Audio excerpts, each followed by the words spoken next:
बिहारी के दोहे। सोहत ओढ़े पीत पट श्याम, सलोने गात, मनो नीलमणि सैल पर आतु पर्यो प्रभात। इस दोहे में कवि ने कृष्ण के सांवले शरीर की सुंदरता का बखान किया है। कवि का कहना है कि कृष्ण के सांवले शरीर पर पीला वस्त्र ऐसे शोभा दे रहा है जैसे नीलमणि पहाड़ पर सुबह की सूरज की किरणें पड़ रही हैं। अगला दोहा। कहलाने एकत बसत, अहि मयूर मृग बाग, जगत तपोवन सो क्यों, दीर्घ दाग निदाग। इस दोहे में कवि ने भरी दोपहरी से बेहाल जंगली जानवरों की हालत का चित्रण किया है। भीषण गर्मी से बेहाल जानवर एक ही स्थान पर बैठे हैं। मोर और सांप एक साथ बैठे हैं। हिरन और बाघ एक साथ बैठे हैं। कवि को लगता है कि गर्मी के कारण जंगल किसी तपोवन की तरह हो गया है।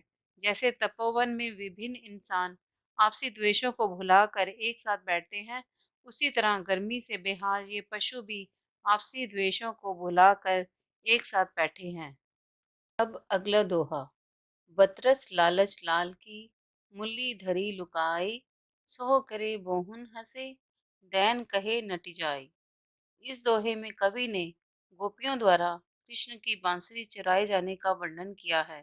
कवि कहते हैं कि गोपियों ने कृष्ण की मुरली इसलिए छुपा दी है ताकि इसी बहाने उन्हें कृष्ण से बातें करने का मौका मिल जाए। साथ में गोपियां कृष्ण के सामने नखरे भी दिखा रही हैं। वे अपने बहुओं से तो कस्में खा रही हैं, लेकिन उनके मुंह से ना ही निकलता है। अब अगला दोहा। कहत नटत रीझत खिजत, मिलत खिलत लजियात, भरे भोन में करत हैं नैनो ही सब बात। इस दोहे में कवि ने उस स्थिति को दर्शाया है जब भरी भीड़ में भी दो प्रेमी बातें करते हैं और उसका किसी को भी पता तक नहीं चलता। ऐसी स्थिति में नायक और नायिका आंखों ही आंखों में रूठते हैं, मनाते हैं, मिलते हैं, खिल जाते हैं और कभी कभी शर्माते भी हैं। अब अगला दोहा। बैठ रही अति सघन बन, पैठ सदन तन माँ, देख दोपहरी जेठ की, छाहों चाहत छाँ। इस दोहे में कवि ने जेठ महीने की गर्मी का चित्रण किया है। कवि का कहना है कि जेठ की गर्मी इतनी तेज होती है कि छाया भी छां ढूंढने लगती है। ऐसी गर्मी में छाया भी कहीं नजर नहीं आती। वह या तो कहीं घने जंगल में बैठी होती है या फिर किसी घर के अंदर। अब अगला दोहा। कागज पर लिखत न बनत, कहत संदेशु लजात, कहिए सब तेरो हियो, मेरे हिये की बात।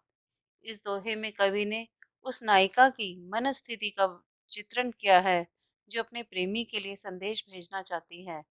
नायिका को इतना लंबा संदेश भेजना है कि वह कागज पर समा नहीं पाएगा, लेकिन अपने संदेश वाहक के सामने उसे वह सब कहने में शर्म भी आ रही है।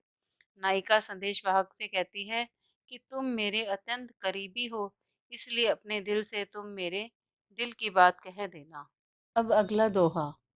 प्रगट भये द्विज राजकुल, सुबस बसे ब्रिज आई, मेरे हरो कलेस सब, केसव केसव राई। स्वयं ही ब्रिज में चंद्रवंश में जन्म लिया था, मतलब अवतार लिया था।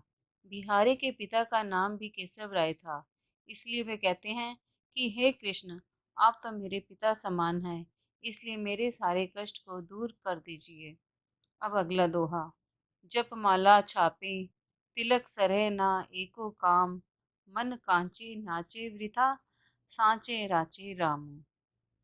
आडंबर और ढोंग किसी काम के नहीं होते हैं। मन की तरह क्षण भंगुर होता है, जो व्यर्थ में ही नाचता रहता है। माला जपने से, माथे पर तिलक लगाने से या हजार बार राम राम लिखने से कुछ नहीं होता है। इन सब के बदले यदि सच्चे मन से प्रभु की आराधना की जाए तो वह ज्यादा सार्थक होता है। Thanks for watching. Please like, share and subscribe for more videos. Thank you.